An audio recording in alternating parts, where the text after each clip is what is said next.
Et salut à tous, c'est Ultima. Aujourd'hui je vous propose un build sur la lame Voracious, un build mono-feu. L'idée c'est quoi? L'idée c'est d'avoir des gros dégâts de burst et de jouer autour de Baccarat. Donc tout le principe du deck c'est effectivement de réussir à générer de la jauge assez vite pour pouvoir jouer Baccarat soit fin de T2 soit début de T3. Donc ça veut dire 5 jauges en fin de T2. Si vous la jouez fin de T2 en général, vous ne pourrez pas jouer de spell feu derrière. Vous n'aurez plus de PA normalement.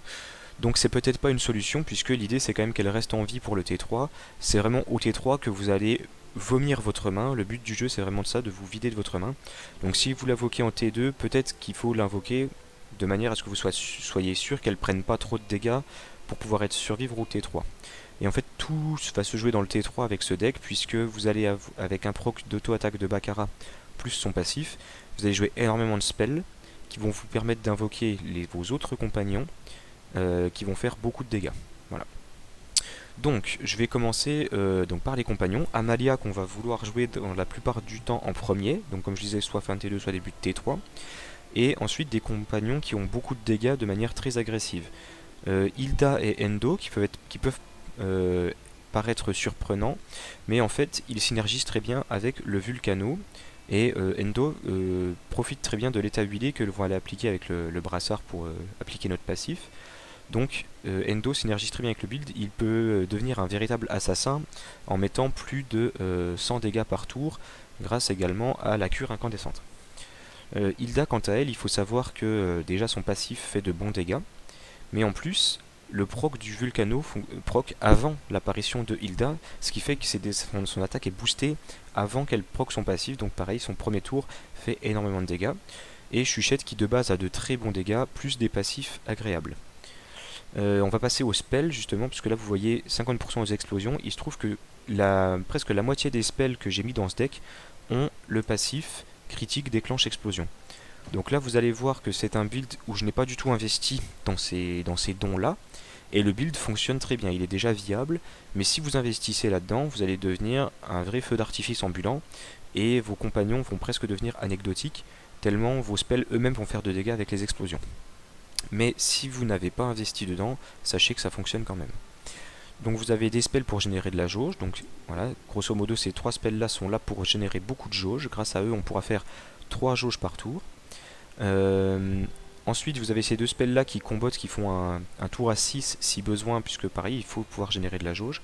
Ça qui peut faire un tour à 6 si besoin, si vous n'avez pas eu la chance d'avoir ça en T1. Voilà.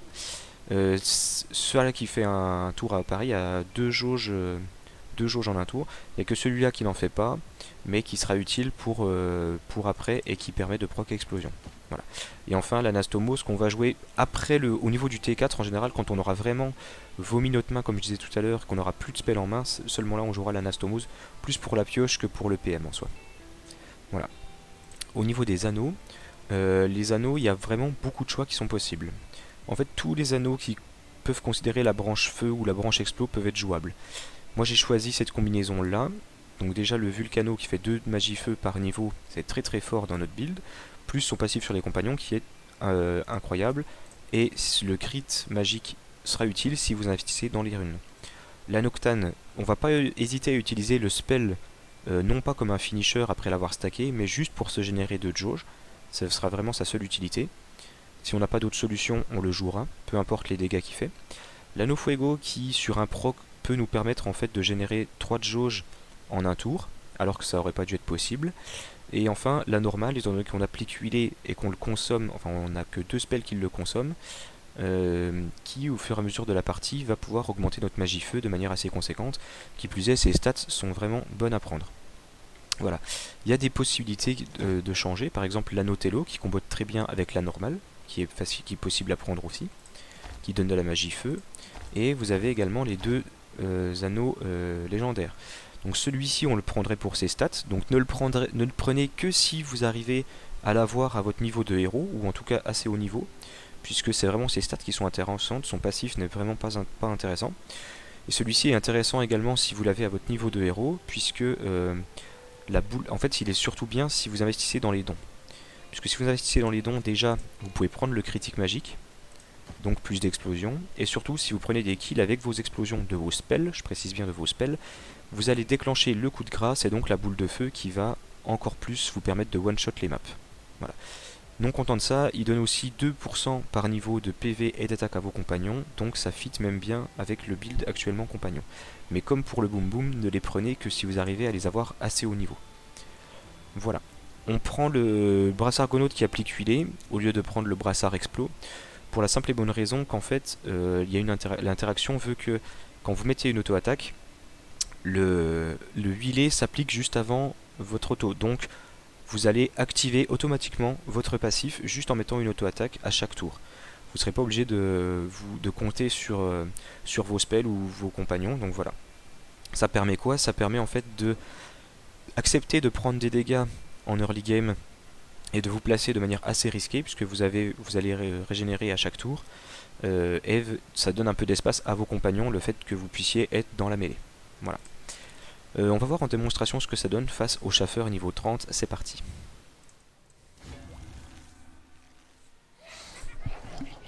Alors, en termes de T1, j'ai ça et ça. Ou alors juste ça, non, je pense que je vais quand même faire ça et ça. Je peux faire ça et ça. C'est peut-être mieux.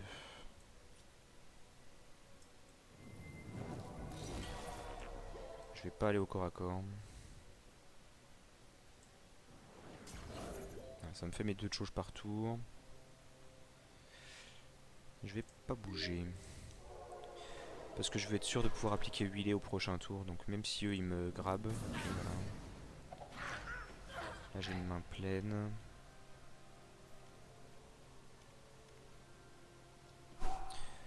Donc là je vais prendre cher sur ce tour.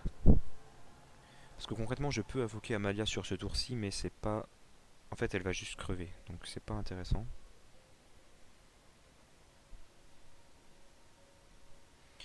Ou alors...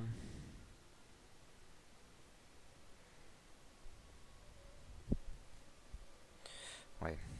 Bon on va tenter un truc bizarre. Mais... il y a moyen que ça soit cool quand même.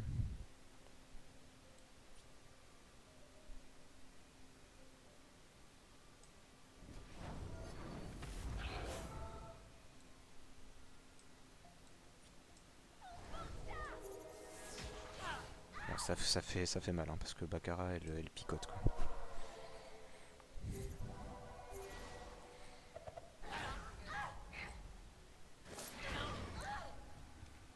Donc je prends cher mais c'est pas grave.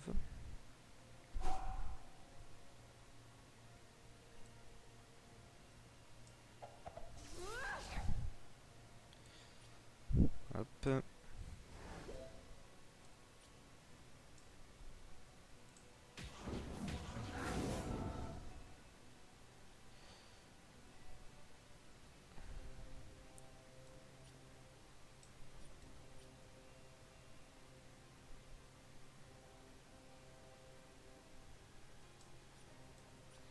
Je prends le temps, je veux pas faire d'erreur.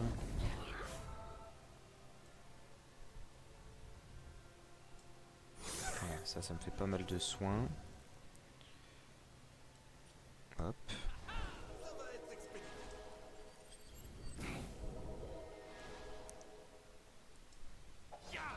Donc là il a fait énormément de dégâts.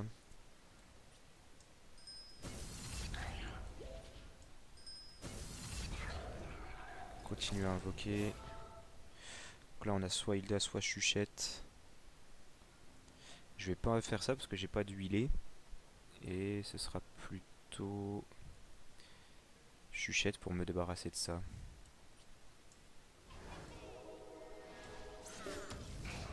Voilà, donc un très gros tour de jeu là.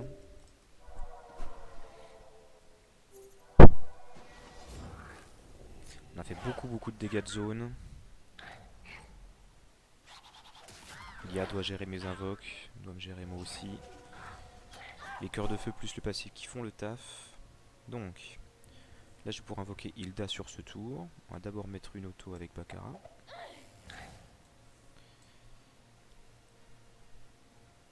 On peut aller mettre un huilé quelque part sur lui. On consomme. L'explosion fait le taf. On va appliquer huilé sur lui. Voilà.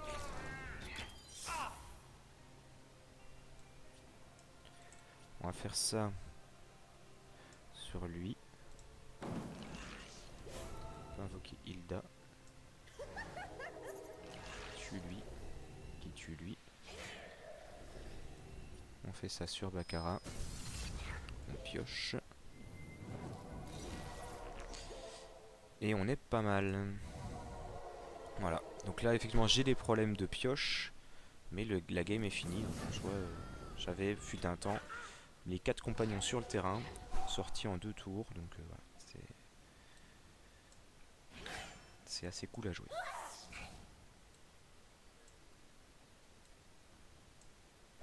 Voilà.